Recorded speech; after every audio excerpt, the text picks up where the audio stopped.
मैंने अपने रेस्टोरेंट को 3 साल तक 3,000 के मासिक किराए पर चलाया और मैंने कभी भी एक भी भुगतान में देरी नहीं की। लेकिन उस दिन मकान मालिक एक रियल एस्टेट एजेंट के साथ अंदर आया और मुझसे कहा कि अगले महीने का किराया 8,500 हो जाएगा। अगर आप सहमत नहीं हैं तो आप जा सकते हैं। बिना किसी हिचकिचाहट के मैंने जवाब दिया ठीक है। उन्होंने एक दूसरे को देखा, काफ़ी संतुष्ट लग रहे थे और चले गए। जैसे ही उन्होंने अपनी पीठ फेरी, मैंने तुरंत एक मूवर्स कंपनी को फ़ोन किया। उसी रात मैंने रेस्टोरेंट को सीधे सड़क के उस पार स्थानांतरित कर दिया जहाँ किराया केवल 900 प्रति माह था। उस दोपहर मकान मालिक फांदेबियाओ एक रियल एस्टेट एजेंट के साथ मेरे रेस्टोरेंट में आया। अरे लिटिल वाई, बिजनेस अच्छा चल रहा है। उसकी आवाज़ सुनकर मैंने अपना सिर उठाया। अंकल फैन, आज आपको यहाँ क्या लाया? उसने कोई जवाब नहीं दिया, बस रेस्टोरेंट के चक्कर लगाता रहा। लिटिल ली, मुझे तुमसे किसी चीज़ के बारे में बात करनी है। मैं सुन रहा हूँ मिस्टर फैन। बात यह है कि हमने इस जगह का पुनर्मूल्यांकन किया है। मिस्टर फैन का इरादा अगले महीने से किराया समायोजित करने का है। मेरा दिल बैठ गया। कितना? फैंदेबो ने बहुत शांत लहजे में जवाब दिया, 8,500। वहाँ तुरंत सन्नाटा छा गया। मिस्टर वी, ये पहले से ही दोस्तों वाली कीमत है। जरा इस सड़क पर लोगों की आवाजाही तो देखिए। 8,500 ये वास्तव में महंगा नहीं है। अगर आप सहमत नहीं हैं तो हमारे पास इस जगह को किसी और को किराए पर देने के लिए वापस बाजार में रखने के अलावा कोई विकल्प नहीं होगा। और उस समय कीमत वही नहीं होगी। मैंने अपने हाथ में पकड़े कपड़े को बहुत जोर से भींचा। किराया 3500 से बढ़कर 8,500 हो रहा था। यह दोगुने से भी ज्यादा था। मेरा छोटा सा रेस्टोरेंट, मैं सुबह से रात तक काम करता हूँ। मेरा मासिक शुद्ध लाभ बमुश्किल 10,000 है। किराए में इस बढ़ोतरी के साथ यह ऐसा था मानो मैं फंदे बियाओं के लिए मुफ्त में काम कर रहा हूँ। फंदे बियाओं ने यह देखते हुए कि मैंने कोई प्रतिक्रिया नहीं दी, अपने चेहरे पर एक और भी बड़ी मुस्कान बिखेरी, उस अहंकारी हवा के साथ जिसने सब कुछ समझ लिया था। उसने सोचा कि मैं इस जगह को छोड़ नहीं सकता, उसे पूरा भरोसा था। इसलिए मैंने एक गहरी सांस ली। मैंने कपड़े को बाल्टी में फेंक दिया और कहा ठीक है। फांदे बियो बेहद खुश था। लिटिल आई, तुम सचमुच एक सीधे व्यक्ति हो। मुझे पता था कि तुम एक समझदार लड़के हो। तो हम कल कॉन्ट्रैक्ट साइन करेंगे। मिस्टर वाई, आपके पास वास्तव में एक दीर्घकालिक दृष्टि है। आपका बिजनेस निश्चित रूप से अधिक फलेगा फूलेगा। ठीक है, तो मैं आपको और अधिक भाग्य बनाने से नहीं रोकूंगा। अच्छा काम करो, मुझे तुम पर विश्वास है। फिर वे खुद से बहुत खुश होकर चले गए। मैं वहीं खड़ा रहा, सीढ़ियों पर उनके कदमों की आवाज़ और उनकी हंसी सुनता रहा जिसे वे रोक नहीं पा रहे थे। जब आवाज़ पूरी तरह से गायब हो गई तो मैंने अपना फ़ोन निकाला और एक कॉल किया। हेलो शागू, मैं ईचन बोल रहा हूँ। भाई, क्या बात है? मेरे पास तुम्हारे लिए एक सवाल है। मेरे रेस्टोरेंट के ठीक सामने वाली जगह, जो 6 महीने से खाली है, क्या वह अभी भी उपलब्ध है? बिल्कुल उपलब्ध है। मालिक पूरी तरह से परेशान होने की कगार पर है। क्यों भाई, क्या तुम इसमें रुचि रखते हो? किराया कितना है? पहले ये 1,500 पर सूचीबद्ध था, लेकिन अब मालिक ने कहा है कि 900 के लिए वह इसे किसी को भी दे देगा जो इसे चाहता है। उसने कहा कि उसे विदेश जाना है और वह जल्द से जल्द इससे छुटकारा पाना चाहता है। 900? हाँ, 900। और उसने कहा कि अगर किराएदार गंभीर है तो वह एक दीर्घकालिक लीज साइन कर सकता। मालिक से कहो कि मैं इसे ले रहा हूँ। 5 साल के लिए हम अभी साइन करते हैं। क्या? 5 साल तुम अभी साइन कर रहे हो भाई? क्या तुम अपनी वर्तमान जगह को और किराए पर नहीं ले रहे हो? नहीं, मैं इसे और किराए पर नहीं ले रहा हूँ। कॉन्ट्रैक्ट लो और मालिक से जगह के सामने मिलने का समय तय करो। मैं अभी आ रहा हूँ।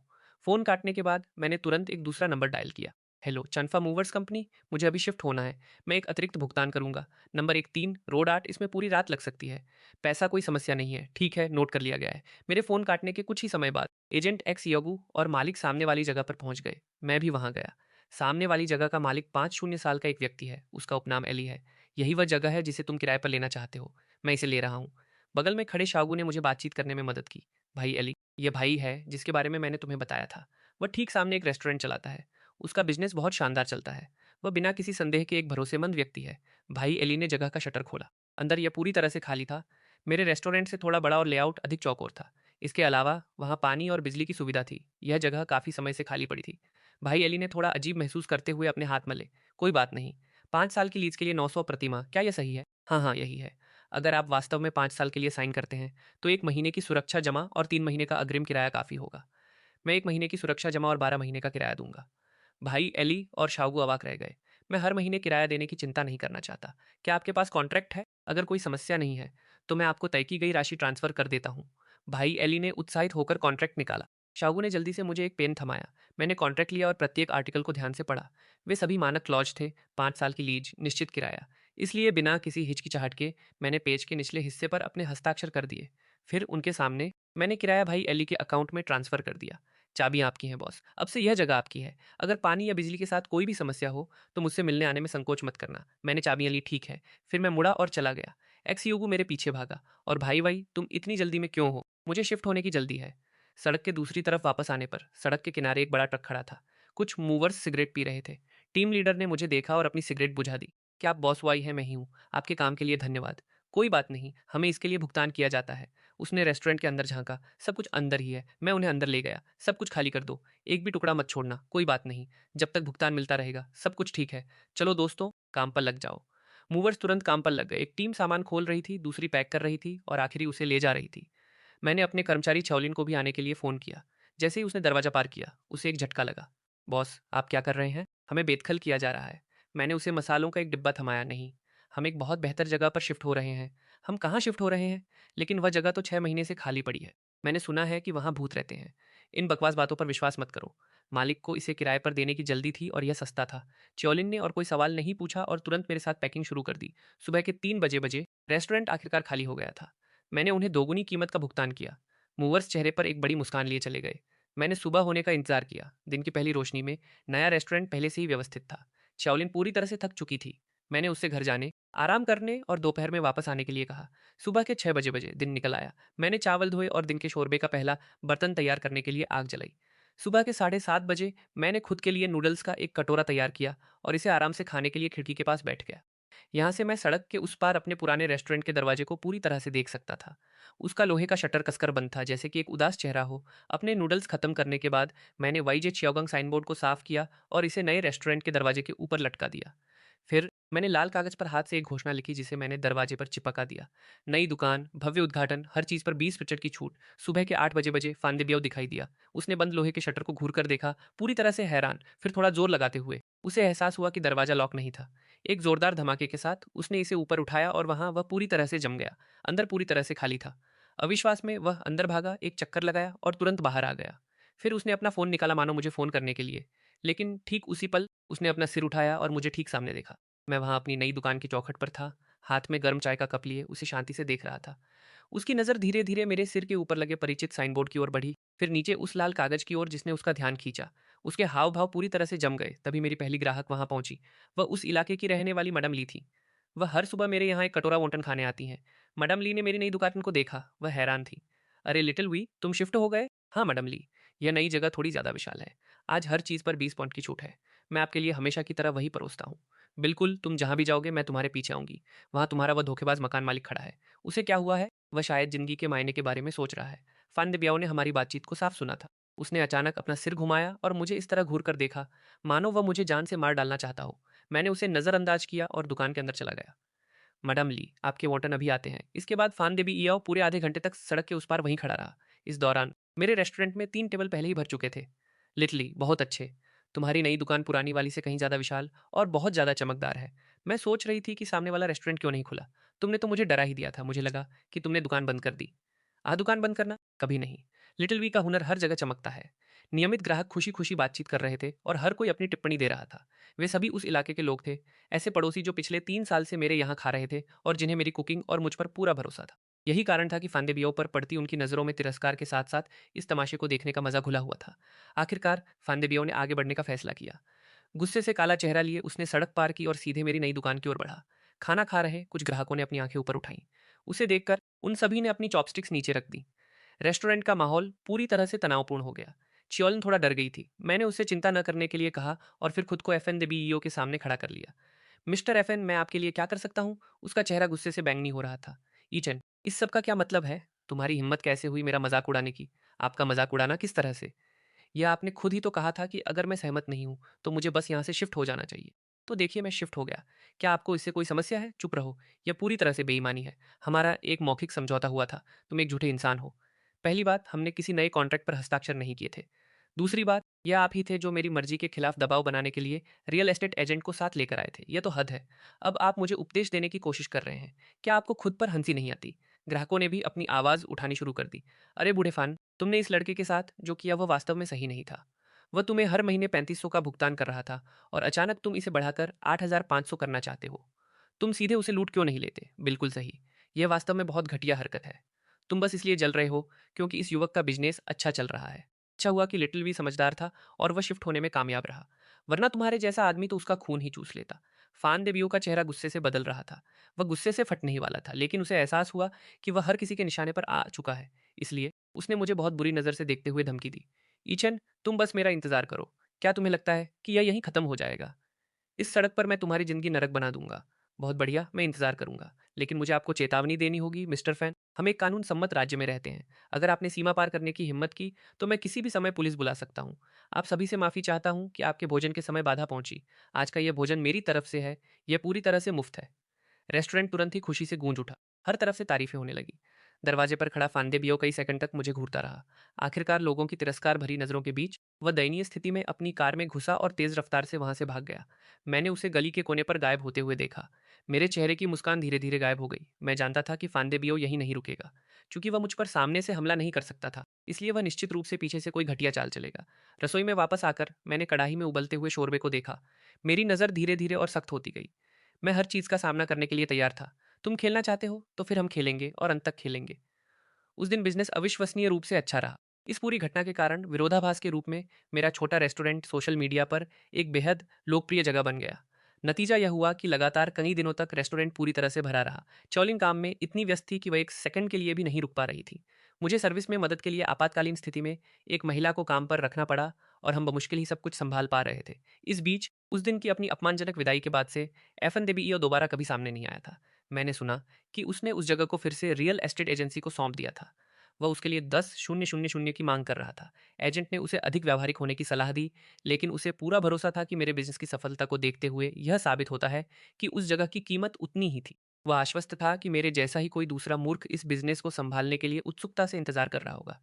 लेकिन दिन बीतते गए और दरवाजे के सामने न केवल कोई नया किराएदार आया, बल्कि उस जगह को देखने के लिए किसी एक व्यक्ति की परछाई तक नहीं दिखाई दी। लेकिन जब मैं सोच रहा था कि वह अपनी मूर्खता पर अड़ा रहेगा, तभी मुसीबतें शुरू हो गईं। सबसे पहले जिसे लगा कि कुछ गड़बड़ है वह चाओलिन था। उसने मुझसे आकर कहा, क्या तुमने सुना? अफवाहें उड़ रही हैं कि हमारा खाना साफ नहीं है। तुम्हें यह किससे पता चला? कई नियमित ग्राहक मुझसे यह पूछने आए हैं। यह कोने की किराना दुकान चलाने वाली ततीजू है। उसने आज हर जगह बताया कि हम केवल घटिया दर्जे का जमे हुए मांस का उपयोग करते हैं, और यहाँ तक कि हमारा तेल भी नालियों से निकाला हुआ कचरा तेल है। तीजू, हाँ मुझे याद है। वह फांदे की पत्नी के बहुत करीब है। वे महजोंग खेलने की पार्टनर हैं। और क्या अफवाह है? कुछ लोग यह भी कह रहे हैं कि तुम खुद अपनी मर्जी से नहीं गए, बल्कि फांदे बियाओ ने तुम्हें बाहर निकाला है, क्योंकि तुम पर कई महीनों का किराया बकाया था। वे कह रहे हैं कि तुम बेईमान हो। यह साफ तौर पर झूठ का पुलिंदा है। यह तो उत्पीड़न है। मेरे लिए यह बिल्कुल साफ है। यह फांदेबी यह है जिसमें खुद सामने आने की हिम्मत नहीं है, और वह अपनी पत्नी को गंदा काम करने के लिए भेज रहा है। केवल उन्हीं के जैसे लोग ही इस तरह की घटिया चालें चल सकते हैं। उसी दोपहर फांदेबियाओ की पत्नी यूफेन खुद मैदान में उतरी। वह एक घटिया दर्जे का विग पहनकर आई थी। वह कुछ छोटी दुकानों के सामने खड़े होकर पूरे दम से चिल्ला रही थी और थूक उड़ाते हुए हर जगह अफवाहें फैला रही थी। और मैं आपसे कह रही हूँ, इस वाईजे चियोगंग रेस्टोरेंट में खाने कभी मत जाना। उनके कूक फंग्स बाजार से उठाए गए सड़े हुए पत्तों और सब्जियों के अलावा कुछ नहीं है। मालिक मेरा एक रिश्तेदार है। उसने दया दिखाते हुए उसे यह जगह किराए पर दी थी। और उसने क्या किया? उसने सब कुछ गंदा और अस्त व्यस्त छोड़ दिया। उसने किराया नहीं चुकाया और अंत में चुपके से भाग गया। ऐसे इंसान के रेस्टोरेंट में खाने की हिम्मत कौन करेगा? उसकी आवाज़ बहुत तीखी और तेज़ थी। उसकी आवाज़ आधी सड़क तक सुनी जा सकती थी। कुछ राहगीर जिन्हें इस बारे में पता नहीं था, वे मेरे रेस्टोरेंट के अंदर उत्सुकता से देखने के लिए रुक गए। उस समय मेरे यहाँ कुछ टेबलों पर ग्राहक दोपहर का खाना खा रहे थे। इन शब्दों को सुनकर उनके चेहरे के हाव भाव थोड़े बदल गए। चाओलिन गुस्से से पीला पड़ गया। उसने एक झाड़ू उठाई और बाहर भागना चाहता था। भाई, मैं आज उसे सबक सिखा कर रहूंगा। मैंने उसे रोकने के लिए उसकी बांह पकड़ ली। यहाँ वापस आओ भाई। अगर तुम उससे बहस करोगे तो तुम सीधे उसके जाल में फंस जाओगे। वह बस इसी बात का इंतजार कर रही है कि हम बीच सड़क पर गाली हाइफन गलौज करें, ताकि वह हंगामा खड़ा कर सके और हमारी साख खराब कर सके। तो फिर हम क्या करें? हम उसे बोलने देंगे। वह हमारे बारे में जितनी ज्यादा गंदगी फैलाएगी, उसका पतन उतना ही भयानक होगा। मैंने अपना फोन निकाला, उसे यूफन की तरफ पॉइंट किया और वीडियो रिकॉर्डिंग शुरू कर दी। मैंने पूरे 5 मिनट तक फिल्म बनाई। वीडियो में यूफन पूरे आत्मविश्वास के साथ मेरे कथित अपराधों की कहानियां गढ़ रही थी। कुछ पड़ोसी दुकानदार जो उसके साथ मिले हुए थे, वे भी आग में घी डाल रहे थे। मैंने अपना फोन जेब में रखा और ग्राहकों की तरफ मुड़ा। प्रिय दोस्तों, मुझे पूरा भरोसा है कि हमारे नियमित ग्राहक जानते हैं कि बाहर जो कहा जा रहा है उस पर क्या सोचना चाहिए। आप सभी के समर्थन के लिए धन्यवाद देने और हमारे नए दोस्तों को आश्वस्त करने के लिए, कल हमारा रेस्टोरेंट एक इवेंट आयोजित कर रहा है।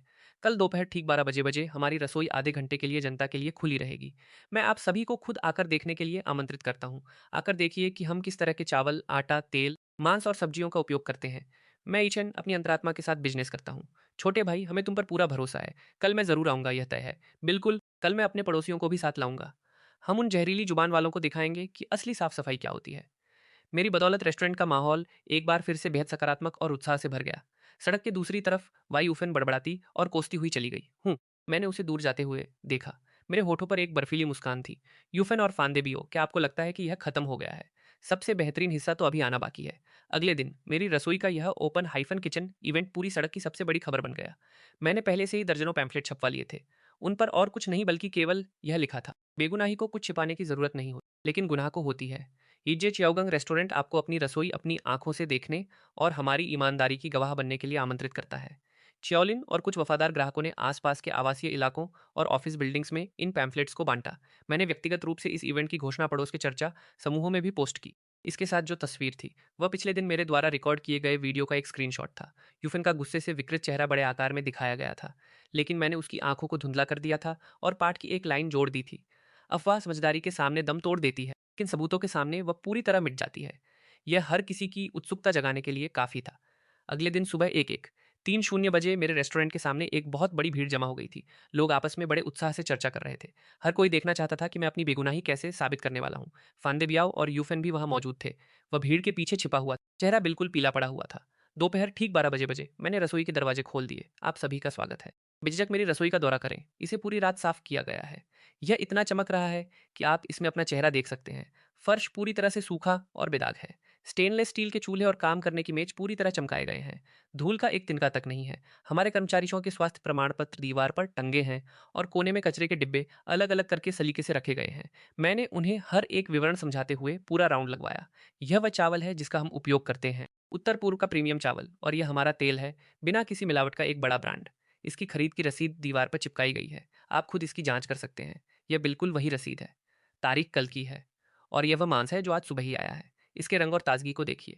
मैं जितनी भी सब्जियों का उपयोग करता हूँ, उन्हें बहते पानी में कम से कम 3 बार धोया जाता है। भीड़ में से आवाज़ें आने लगी। यह रसोई तो मेरे घर की रसोई से भी ज़्यादा साफ है। ईचन सचमुच बहुत बारीकी से काम करने वाला इंसान है। इससे मुझे बहुत तसल्ली मिली है। अब से मैं यहाँ हर दिन खाना खाने आऊँगा। तुम चाहे जो कहो, लेकिन कौन जानता है कि तुम सिर्फ आज के लिए यह दिखावा नहीं कर रहे हो। भीड़ में से किसी ने शंका जताई। आप जो कह रहे हैं वह सही नहीं है। मैं पिछले 3 साल से यचन के यहाँ खड़ा हूँ और मैं कभी बीमार नहीं पड़ा। एक नियमित ग्राहक ने तुरंत जवाब दिया। लोगों का असली स्वभाव कभी छिपाया नहीं जा सकता। आप शायद सोच रहे होंगे कि मैंने यह सब क्यों आयोजित किया। ऐसा इसलिए है क्योंकि कल सड़क पर एक महिला ने मेरे बारे में इस तरह की बातें फैलाई थी। सड़क पर खड़े होकर वह जो कह रही थी वह यह है। वीडियो चलना शुरू होता है। यूफन की तीखी और कर्कश आवाज हॉल में साफ गूंज उठी।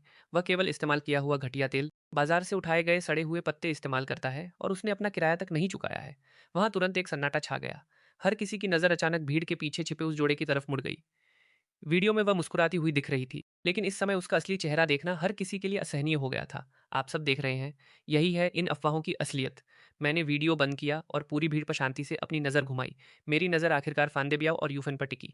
सुनिए, मैं पिछले 3 साल से यह बिजनेस चला रहा हूँ और मेरी अंतरात्मा पूरी तरह साफ है। मेरे मकान मालिक ने सिर्फ इसलिए क्योंकि मैंने उनके द्वारा की गई किराए की अनुचित बढ़ोतरी को मानने से इनकार कर दिया, अपनी पत्नी से इस तरह मेरी साख खराब करने को कहा। उसने अपनी पत्नी को इस तरह मुझे बदनाम करने के लिए बीच सड़क पर छोड़ दिया। आप सभी मुझे बताइए, क्या यह सही है? भीड़ गुस्से से फट पड़ी। यह सचमुच घटिया हरकत है। यह बिल्कुल बकवास है। वह खुद अंदर तक सड़ चुका है और दूसरों पर उंगली उठाने की हिम्मत करता है। कितना नीच इंसान है। तो यह सब सिर्फ इसलिए था क्योंकि वह किराया नहीं बढ़ा सका, इसलिए वह इस युवक से बदला ले रहा है। कितनी बेशर्मी है। पांडेबियो और उसकी पत्नी पर गालियों और तानों की बौछार होने लगी। फांडेबियो ने घबराकर अपनी पत्नी का हाथ पकड़ा और वे दोनों दुम दबाकर वहां से भाग खड़े हुए। इस पूरे हंगामे के बाद मेरे छोटे से रेस्टोरेंट की साख आसमान छूने लगी, जो हर किसी के लिए साफ सफाई और भरोसे का दूसरा नाम बन गया। उसी दोपहर एक युवक जो बबल टी की दुकान खोलने के लिए फांदेबियो की जगह को किराए पर लेने का विचार कर रहा था। इस पूरी कहानी को सुनने के बाद उसने अपना सिर झटका और वहां से चला गया। ऐसे मकान मालिक के साथ डील करना बहुत डरावना और जोखिम भरा था। और मैंने जब सड़क के उस पार देखा तो उस दुकान का लोहे का शटर अभी भी कसकर बंद था। मैं पूरी तरह से शांत था। फांदेबियो, तुम्हारी मुसीबतें तो अभी बस शुरू हुई हैं।